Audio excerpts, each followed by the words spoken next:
Doctor Baba Saheb Ambedkar open university.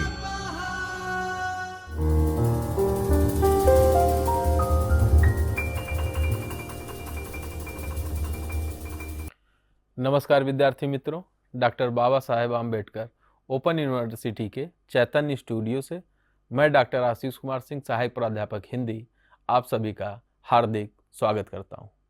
विद्यार्थी मित्रों, BA द्वितीय वर्ष के हिंदी की कथेतर गद्य विधाएं प्रश्न पत्र 4 के अंतर्गत इकाई 15 डॉक्टर रामविलास शर्मा का पत्र केदारनाथ अग्रवाल के नाम भाग 1 का अध्ययन इस इकाई के अंतर्गत हम कर रहे हैं। विद्यार्थी मित्रों, इस इकाई को मैंने 2 भागों में बांटकर आपके सम्मुख रखा है। पहले भाग में मैंने इसके उद्देश्य की बात की, प्रस्तावना की और औपचारिक और अनौपचारिक पत्रों पर बातचीत की थी। आज के इस इकाई के दूसरे भाग में मैं उपस्थित हुआ हूं, लेके इस पाठ का जो सार है, आखिरकार पत्र व्यवहार क्यों और 56 वर्षों तक 2 मित्रों ने आपस में पत्र व्यवहार किया, तो उसके मुद्दे क्या रहे हैं, किन किन मुद्दों पर यह पत्र व्यवहार हुआ है। उन मुद्दों पर, जैसे साहित्यिक है, साहित्यिक के लोग हैं तो साहित्य की बातें तो अवश्य होंगी, उसके अलावा राजनैतिक, आर्थिक, धार्मिक, सांस्कृतिक सारे मुद्दों पे जो उनके बीच में बातचीत हुए, उन बातों को मैं आज के एक भाग में आपके सम्मुख रखूंगा। एक बार आइए नज़र डालते हैं पहली जो इकाई हो चुकी है उस पे। डॉक्टर रामविलास शर्मा का पत्र केदारनाथ अग्रवाल के नाम मित्र संवाद।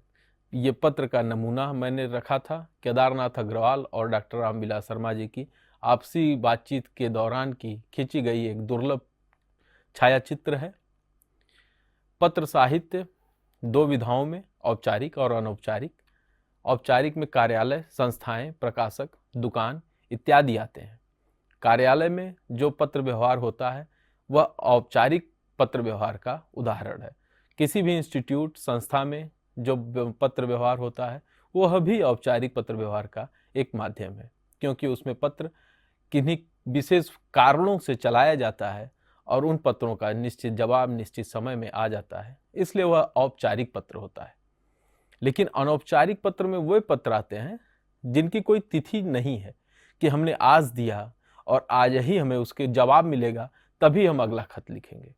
दोस्तों को, रिश्तेदारों को इस तरह के पत्र आपस में जब लिखते हैं तो वो अनौपचारिक पत्र का एक माध्यम होता है। अनौपचारिक पत्र में डॉक्टर रामविलास शर्मा जी के पत्र का जवाब अभी केदारनाथ अग्रवाल जी दे भी नहीं पा रहे हैं, तब तक दूसरा पत्र आ जाता था। किन्हीं कारणों में से व्यस्त होने के कारण पत्र नहीं भेज पाते थे, लेकिन पत्र दूसरा उनको प्राप्त हो जाता था। तो वह अनौपचारिक पत्र का एक बेहतरीन उदाहरण है। आपने पिछली इकाई में औपचारिक अनौपचारिक पे मैं बातचीत किया हूँ, उसमें वहाँ देख सकते हैं। उसके अलावा पत्र का विभाजन किया गया है जो 3 भागों में है। व्यक्तिगत पत्रों के स्वतंत्र संकलन के, दूसरा है विविध विषय ग्रंथों में परिशिष्ट आदि के अंतर्गत संकलित पत्र, और तीसरा है पत्र पत्रिकाओं में प्रकाशित पत्र। इसके अलावा मैंने कुछ यहाँ पे प्रस्तुत किए थे फोटो के माध्यम से शिव शंभू के चिट्ठे, निराला जी की रचनावली, यशपाल के पत्र, सम्मेलन पत्रिका का पत्र, विशेषांक पत्रिका का एक छायाचित्र, नया ज्ञानोदय, सारिका पत्र में जो प्रकाशित हुए हैं पत्र उनके लिए, और पत्र विधा की प्रमुख विशेषताएं आपके सामने रखा गया था इससे पूर्व की इकाई में कि यह लिखित होता है, 2 साक्षर व्यक्तियों के बीच ही हो सकता है, जिन्हें पत्र लिखने पढ़ने के अलावा लिखने का भी ढंग हो। अगर लिखना नहीं जानते तो वो पत्र व्यवहार कर ही नहीं सकते। इसके अलावा 2 मित्रों ने लगभग 56 वर्षों तक का जो पत्र व्यवहार किया है उसको मित्र संवाद भाग 1 और भाग 2 के नाम से प्रकाशित किया गया है। आइए बातचीत करते हैं सार पे। पत्र 2 व्यक्तियों के बीच सूचनाओं के आदान प्रदान और संप्रेषण का सबसे सशक्त माध्यम होता है। यदि पत्र लिखने वाले में आत्मीयता है तो पत्रों की औपचारिकता समाप्त हो जाती है, पत्र अनौपचारिक हो जाते हैं, नितांत वैयक्तिक। अब प्रश्न यह उठता है कि यदि 2 आत्मीय पत्र लिख रहे हैं तो हमारा उनसे क्या सरोकार हो सकता है। हमारा उनसे गहरा सरोकार है। जब पत्र लिखने वाले दोनों मित्र साहित्यिक क्षेत्र के हों तो हमारा उनसे तादात्म्य हो सकता है। हम उनके निर्माण के दौरान आई चीज़ों से सीख ले सकते हैं। साहित्यकार का निर्माण किस तरह होता है, वह कहाँ से सीखता है, वह विषय को कहाँ से उठाता है, अपने परिवेश से किस प्रकार उसकी अंतरंगता होती है, इन सभी चीज़ों पर हम तभी जान सकते हैं जब कोई अनौपचारिक माध्यम हो। इसके लिए पत्र विधा सबसे सशक्त और महत्वपूर्ण विधा मानी जाती है। द्विवेदी युग में बहुत अधिक पत्रों का संग्रह प्रकाशित नहीं हुआ, लेकिन इस युग का पत्रों के इतिहास में महत्व इस बात के लिए है कि इस काल में प्रथम पत्र संग्रह प्रकाशित हुआ। इसके पूर्व भारतेंदु युग में विभिन्न पत्रिकाओं में पत्रों का प्रकाशन फुटकल ढंग से होता था। कहना न होगा कि पत्रों का वैज्ञानिक दृष्टिकोण से विधा के रूप में शुरुआत इसी युग में हुई। कालांतर में विभिन्न पत्रों का संग्रह लगातार प्रकाशित होता रहा है। इस बात को कहने में कोई संकोच नहीं कि हिंदी में पत्रों को सशक्त विधा के रूप में स्थापित करने में डॉक्टर रामविलास शर्मा जी का बहुत बड़ा योगदान है। पत्रों का लिखना एक बात है और पत्रों को सुरक्षित रखकर उसे पुस्तक का रूप देना दूसरी बात है। डॉक्टर रामविलास शर्मा और अशोक त्रिपाठी द्वारा संपादित मित्र संवाद 1992 ईस्वी में प्रकाशित हुआ। मित्र संवाद का प्रकाशन पत्रों के इतिहास की सर्वाधिक महत्वपूर्ण घटना थी। उनमें सिर्फ एक तरफा हाल बयान न था। मित्र संवाद में दो मित्रों की आपसी बातचीत का प्रतिफलन है। डॉक्टर रामविलास शर्मा की अलग शैली है तो केदारनाथ अग्रवाल की भी अपनी स्वतंत्र अस्मिता है। एक आलोचक के रूप में प्रसिद्ध हैं तो दूसरे कवि के रूप में।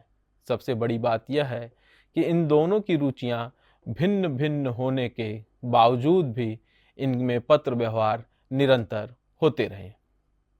यह उनकी मित्रता का गहराई से जांच और पड़ताल करता है। मित्र संवाद दोनों मित्रों की 56 वर्षों की दोस्ती का ऐतिहासिक दस्तावेज है। पत्रों के माध्यम से जीवन और रचना कर्म पर नजर रखते हैं, एक दूसरे को सलाह देते हैं, एक दूसरे से सीखते हैं, दुनिया जहान की घटनाओं पर दृष्टि रखते हैं, पारिवारिक खुशियों को मिलकर बांटते हैं, दुख में एक दूसरे के प्रति अपनी जिम्मेदारियों का निर्वहन करते हैं, समाज में व्याप्त असमानताओं पर दुखी होते हैं, अपने विचारों को तर्कपूर्ण ढंग से रखते हैं। डॉक्टर रामविलास शर्मा के पत्र उनकी आलोचना और रचना को पुनर्व्याख्यायित करते हैं और केदारनाथ अग्रवाल के पत्र उनके संस्कारों को पुनर्रचित। इन दोनों साहित्यकारों की जोड़ी 19वीं सदी में मार्क्स और एंगल्स की वैचारिक मित्रता का उदाहरण देते हैं। वैचारिक मित्रता के बावजूद दोनों में व्यक्तिगत स्तर पर कुछ वैचारिक भिन्नता भी थी। डॉक्टर रामविलास शर्मा का भी साहित्यिक ज्ञान अधिक व्यापक था। प्राचीन साहित्य से लेकर आधुनिक साहित्य तक सभी पर उनकी गहरी पकड़ थी, जबकि केदारनाथ अग्रवाल का अध्ययन डॉक्टर रामविलास शर्मा की तुलना में कुछ कम नहीं था, लेकिन केदार डॉक्टर शर्मा से लगातार सीखते हैं। उन्हें मित्र से सीखने में कोई गुरेज या परहेज नहीं है। डॉक्टर शर्मा के विचारों में गहरी दार्शनिकता और केदारनाथ अग्रवाल के स्वर में प्रगतिशीलता रची होती है। डॉक्टर शर्मा भी अपने ज्ञान का आतंक मित्र पर नहीं थोपते, इसलिए इन पत्रों में कहीं कहीं केदार की बहस के तर्क और उनकी आलोचना शक्ति विस्मित कर देने वाली है। वहाँ पर पाठक उनके निष्कर्षों को विश्वसनीय पाते हैं और उनसे सहमत होते हैं। डॉक्टर शर्मा तथा डॉक्टर केदारनाथ अग्रवाल का मित्र संवाद सांस्कृतिक निर्माण को पुनर्व्याख्यायित करते हुए सभ्यता और संस्कृति के अच्छे स्वरूप को प्रस्तुत करता है। इसकी बहस यथार्थपरक है। आप दोनों कवियों यथार्थवादी दृष्टि कविता में ज़्यादा दिखाई देती है। असल में मित्र संवाद की पूरी बहस यथार्थ की सच्चाई से एक दूसरे को रूबरू कराना है।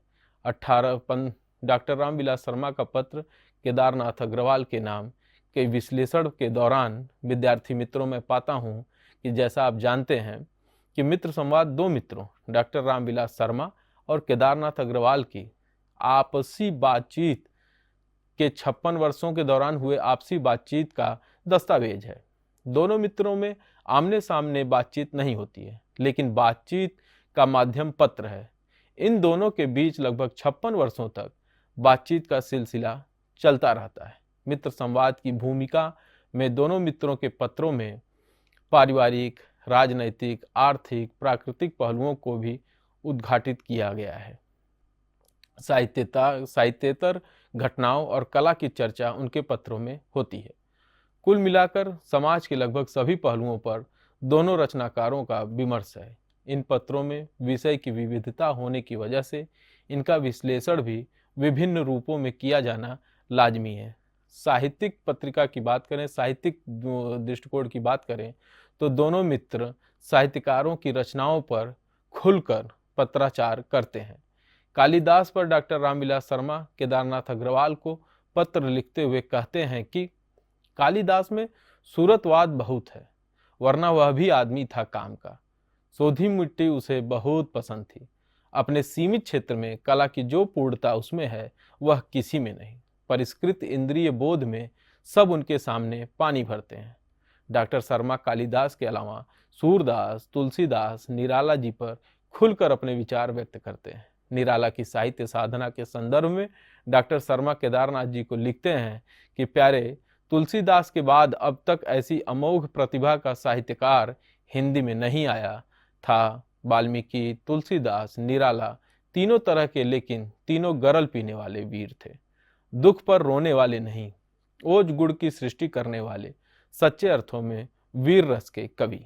तुलसीदास ने समाज के समक्ष एक व्यवस्था रखी, आदर्श प्रतिमान खड़े किए। आचार्य रामचंद्र शुक्ल और डॉक्टर रामविलास शर्मा ने भी आलोचना के नए प्रतिमान गढ़े। एक ने परंपरा की शुरुआत की और दूसरे ने परंपरा को दृढ़ता प्रदान की। प्राचीन साहित्यकारों की अपेक्षा आधुनिक साहित्यकारों के प्रति इन दोनों लोगों की रुचि ज़्यादा दिखाई पड़ती है। भारतेंदु के विषय में डॉक्टर शर्मा लिखते हैं कि भारतेंदु एक विशाल आंदोलन के केंद्र में थे। वह दूसरों को एक सहकारी की भांति उत्साहित करते थे। डॉक्टर शर्मा प्रेमचंद को तुलसी और कबीर की परंपरा का स्वाभाविक विकास मानते हैं। डॉक्टर शर्मा केदार जी को एक पत्र में लिखते हुए कहते हैं कि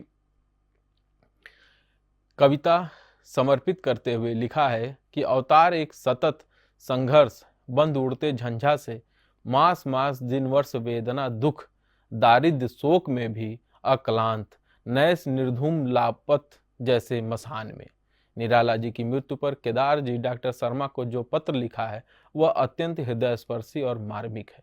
हिंदी का गरगज कविता का दिग्गज उठ गया, क्या कहूँ, मैं तो दुखी हूँ ही, तुम भी विचलित पड़े होगे।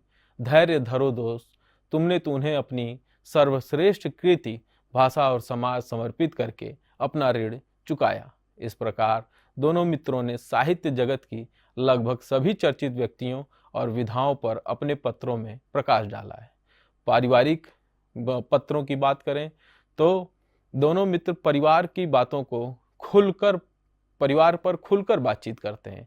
इन पत्रों में परिवार का धरातल काफ़ी विस्तृत है। इसमें मित्र, साहित्यकार और सभी में अपनापन है।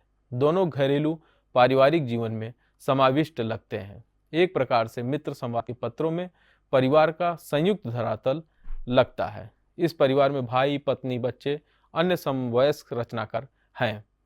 इसी तरह से राजनैतिक पृष्ठभूमि पर भी आप दोनों ने अच्छी खासी बातचीत रखी है, जो देश से विदेश की तरफ भी अग्रसर है।